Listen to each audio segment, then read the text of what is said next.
Inilah para tersangka komplotan pencurian suku cadang dan ban serep yang ditangkap tim Krokodal Polsek Pemulutan.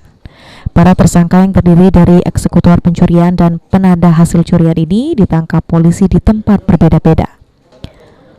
Kapolsek Pemulutan Ibtu Iklil Alanuari mengatakan setidaknya ada 2 laporan polisi terkait aksi kejahatan yang dilakukan oleh para tersangka. Oleh mereka, barang hasil curian dibelikan untuk membeli barang terlarang berupa narkoba.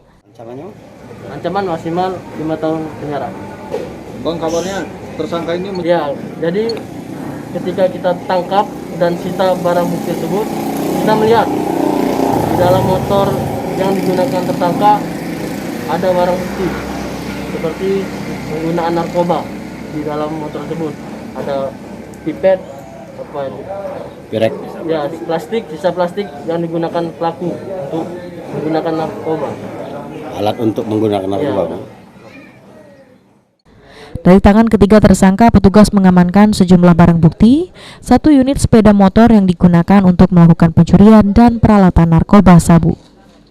Ketiga tersangka dijerat pasal yang berbeda. Untuk pelaku pencurian terancam 5 tahun penjara sesuai pasal 363 KUHP, sedangkan untuk penada terancam kurungan 4 tahun penjara sesuai pasal 480 KUHP. Ahmad Romawi, PAL TV.